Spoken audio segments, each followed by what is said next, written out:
धर्मशास्त्रों के अनुसार ब्रह्म मुहूर्त का महत्व, समय और महिमा। इस वीडियो को पूरा देखिएगा क्योंकि यह वीडियो आपकी ज़िंदगी बदलने वाली है। जय श्री हरि विष्णु। ब्रह्म मुहूर्ते बुद्ध स्वस्थ रक्षार्थमाय तत्र सर्वाग शांति अर्थम स्मर मधुसूदन, अर्थात स्वस्थ मनुष्य को अपने स्वास्थ्य की रक्षा के लिए अवश्य ही ब्रह्म मुहूर्त में बिस्तर का त्याग कर देना चाहिए तथा उस समय भगवान मधुसूदन का वंदन कर उनसे प्रार्थना करनी चाहिए ताकि मनुष्य के द्वारा किए गए समस्त पाप कर्मों को भगवान द्वारा क्षमा कर दिया जाए। आप सभी दर्शकों का हमारे YouTube चैनल पर हार्दिक अभिनंदन और स्वागत है। हमारे सनातनी धर्म शास्त्रों में वर्णित दिव्य ज्ञान के माध्यम से अपनी इस प्रस्तुति में हम आपको ग्रहण मुहूर्त एवं ब्रह्म मुहूर्त में होने वाले लाभ तथा ब्रह्म मुहूर्त की अद्भुत महिमा, इन सभी विषयों के संदर्भ में एक छोटी सी जानकारी देने का प्रयास कर रहे हैं। हमारे सनातन धर्म में ब्रह्म मुहूर्त का एक विशेष महत्व है। ब्रह्म का अर्थ है परमात्मा तथा मुहूर्त का अर्थ हुआ अर्थात परमात्मा का समय। ब्रह्म मुहूर्त में ही इस भूलोक पर सकारात्मक ऊर्जा का प्रवाह अधिक रहता है। साथ ही इस कालावधि में जागने पर शरीर में नई उमंग एवं ऊर्जा का संचार भी अधिक होता है। ब्रह्म मुहूर्त में समस्त देवी देवता पृथ्वी पर भ्रमण करते हैं। ऐसे में देवी देवताओं को प्रसन्न करने के लिए इस अवधि में कुछ विशिष्ट तथा एकांतित कार्य करने की सलाह दी जाती है। इसी के सम्मुख शास्त्रों के अनुसार कुछ ऐसे कार्य भी हैं जिन्हें ब्रह्म मुहूर्त में कदापि नहीं करना चाहिए। आइए जानते हैं कि ब्रह्म मुहूर्त की कालावधि कब से कब तक की होती है तथा इस समय कौन से कार्य श्रेष्ठ हैं एवं कौन से नहीं। रात्रि के चौथे व अंतिम पहर यानी उषा काल से लेकर तथा सूर्योदय से पहले तक का जो समय होता है उसे ब्रह्म मुहूर्त कहा जाता है। 24 घंटे में 30 मुहूर्त होते हैं। 2 घड़ी अथवा 48 मिनट के कालखंड को एक मुहूर्त कहा जाता है। दिन व रात का 29वां भाग ब्रह्म मुहूर्त कहलाता है। ब्रह्म मुहूर्त का समय रात्रि के चौथे व अंतिम पहर से लगभग प्रारंभ हो जाता है तथा सूर्योदय तक पूर्णतः समाप्त हो जाता है। हमारी घड़ी के अनुसार प्रातः 4 बजे 24 से 30 मिनट से लेकर 5:12 तक की कालावधि ब्रह्म मुहूर्त की है, अर्थात मनुष्य को 4 से 5:30 बजे के मध्यम जागृत अवस्था में होनी ही चाहिए। यह समय निद्रा त्याग के लिए सर्वोच्च है। इस कालखंड में मनुष्य को किसी भी परिस्थिति में अवश्य ही अपने शैया का त्याग कर देना चाहिए। अब बहुत से लोगों के मन में यह शंका अवश्य उठती होगी कि इस भूलोक में बहुत से ऐसे भी स्थान हैं जहाँ बताए गए समय से पूर्व ही सूर्योदय हो जाते हैं। यह शंका का समाधान यह है कि उन स्थानों में जितनी शीघ्रता से सूर्य उदित होता है उतनी ही शीघ्रता से सूर्य अस्त भी हो जाता है। इसी के फलस्वरूप इन स्थानों में रहने वाले मनुष्यों को अपनी दिनचर्या सूर्योदय व सूर्यास्त के अनुसार अपने अपने कार्यों को निभाते हुए पुनः सूर्योदय से कम 2 घंटा पहले अवश्य ही जाग जाना चाहिए। तथापि उन स्थानों में सूर्योदय का समय कोई भी हो, ब्रह्म मुहूर्त में उठने से सौंदर्य, बल, बुद्धि, विद्या, आयु और उत्तम स्वास्थ्य की प्राप्ति होती है।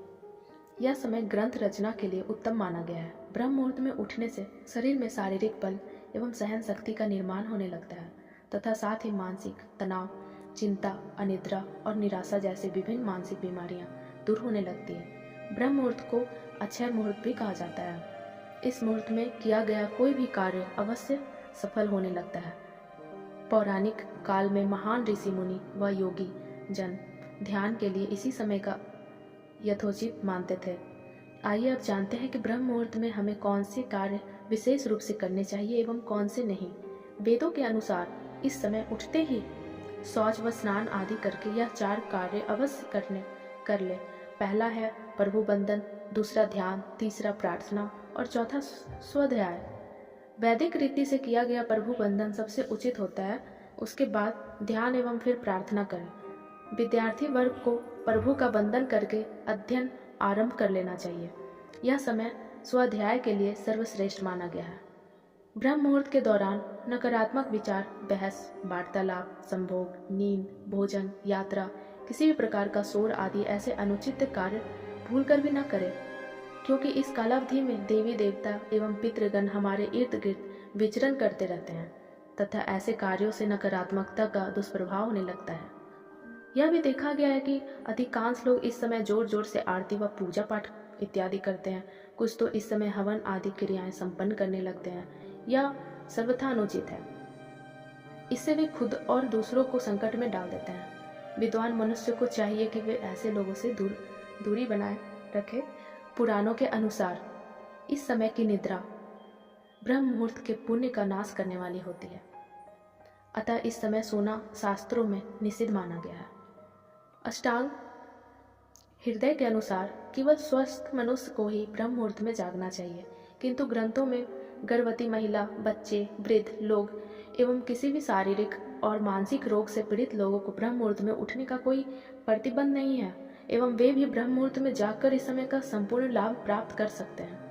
इस समय संपूर्ण वातावरण निर्मल व शांतिमय रहता है। सत्य गुणों की प्रधानता अधिक रहती है। प्रमुख मंदिरों के पट भी ब्रह्म मुहूर्त में ही खोल दिए जाते हैं तथा भगवान का श्रृंगार व पूजन भी ब्रह्म मुहूर्त में ही किए जाने का विधान है। ब्रह्म मुहूर्त को न केवल शास्त्रों की दृष्टि से बल्कि आयुर्वेद और आधुनिक चिकित्सा पद्धति में भी बहुत महत्वपूर्ण माना गया है।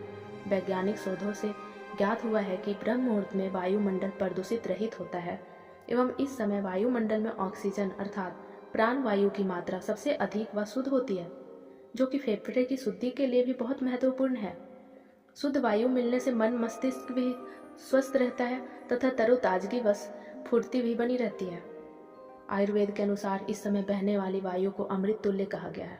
इस समय उठकर टहलने से एवं व्यायाम आदि करने से शरीर में संजीवनी शक्ति का भी प्रभाव होता है एवं निरंतर ऐसा करने से शरीर कमल की भांति सुंदर हो जाता है। ब्रह्म मुहूर्त के समय मन में कभी भी नकारात्मक भाव नहीं लाना चाहिए, अन्यथा नकारात्मक भावों का मन में उत्पन्न होने से आप पूरे दिन तनावग्रस्त रहेंगे, जिससे आपको मानसिक रूप से भी परेशानी हो सकती है। अतः इस समय कोई भी बुरी बात अपने मन में प्रकट न होने दें तथा इस समय बंधन, ध्यान, प्रार्थना, स्वाध्याय एवं व्यायाम आदि करें। इस समय में शुभ कार्य करने से वह पूर्ण होते हैं और पूजा अर्चना करने से भगवान का विशेष आशीर्वाद प्राप्त होता है। तो यह थी ब्रह्म मुहूर्त एवं ब्रह्म मुहूर्त में होने वाले लाभ तथा ब्रह्म मुहूर्त की एक अद्भुत महिमा। इन सभी विषयों के बारे में एक छोटी सी जानकारी।